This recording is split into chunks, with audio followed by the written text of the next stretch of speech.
We got Caitlin, we got Paige, we got Juju. Who do you think will shine the brightest? Well, that's exactly why I'm not picking Caitlin Clark. Matt, that girl Juju, she is the real deal. Juju Watkins ain't the same as Caitlin Clark. Playing in Los Angeles at USC is not the same as playing at Iowa. Well, Caitlin Clark was in Iowa, in the middle of nowhere. So she built a huge following right there in the state of Iowa, her home state. The mainstream sports media tried to fabricate a rivalry, but the actual data tells a completely different tale. Caitlin Clark isn't just outshining Juju Watkins, she's operating on an entirely different planet. ESPN exposed again. Ratings down 22%. Attendance down 30%. No Caitlin Clark effect, no dice. And Juju is a bigger baller than Caitlin Clark. They will regret that they took Caitlin Clark number one. It's not racism that's keeping everybody in Los Angeles away from Juju Watkins basketball games. You have to dominate at home. Caitlin is a supernova, and Juju probably is a better player. Support Juju the way y'all supported Caitlin Clark. If you don't, you're racist. It's not fair.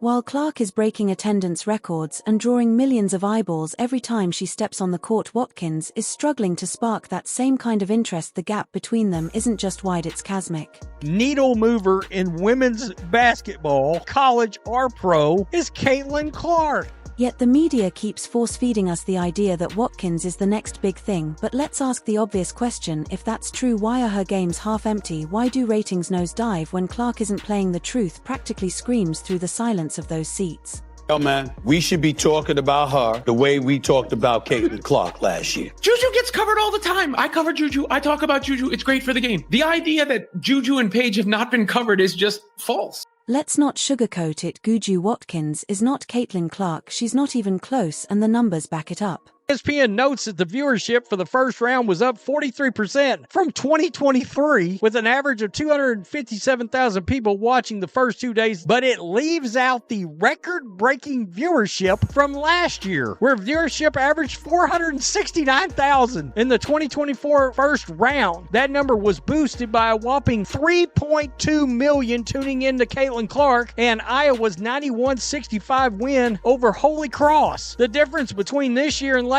year represents a nearly 22% drop. ESPN is literally scared. They can't stand Caitlin Clark.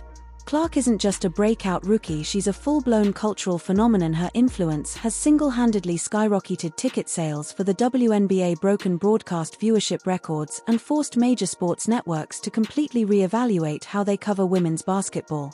Caitlin Clark is the GOAT! She signed my jersey! I'm so happy, I'm crying, I'm so happy. This is the best day ever. Caitlin Clark effect seems to be crazier than year one. I love watching her score and just everything about her. They went the extra mile just to watch her play here. This is great news for women's basketball, period. She just brings so much passion to the game, and look at all these people that just want to come and see her. It is no secret that the Indiana Fever are the most popular team in the WNBA. It is good for the entire WNBA. Meanwhile, Watkins' momentum is entirely media-driven. The narrative is being constructed in press rooms, not by fan excitement or actual numbers. Just look at the attendance. Clark's games are packed to the rafters. Scalpers are getting thousands for her tickets. That's never happened before in women's hoops. Women's March Madness attendance drops 30%. Attendance for the opening rounds of the Women's March Madness dropped from record numbers seen the previous 2 years when Caitlin Clark spiked interest in the tournament while leading Iowa to consecutive Final Fours. What the hell happened to 2024? Where's those numbers? Why are you not talking about it? We know why, because they don't want to come out and just admit the ratings are real down without Caitlin Clark. Contrast that with Watkins' outings, her game's rows of empty seats, the energy minimal, the hype doesn't match the reality. Clark's WNBA debut drew over 17,000 fans, a new franchise record for the Indiana Fever, and that's just the regular season. Even her preseason appearances exceeded expectations in crowd turnout. If it was the WNBA, I would have considered a separate television package to a network on just Caitlin Clark games.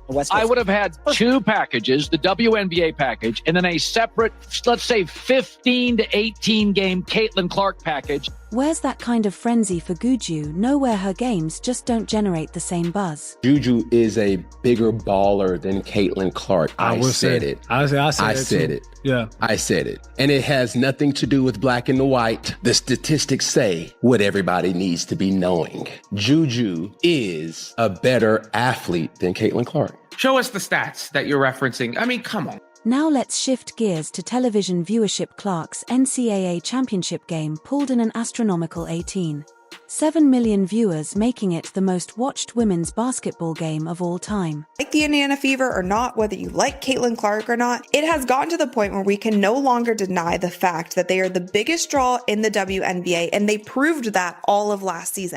She consistently outrates NBA games, which is unheard of. She's transcended the sport, no longer just a basketball player but a mainstream celebrity and sports icon. The league wasn't ready for her last year. They just weren't prepared. Yeah. She was prepared. She's had a full offseason now to rest. No. She's going to be great. Yeah. The league just didn't know what to do.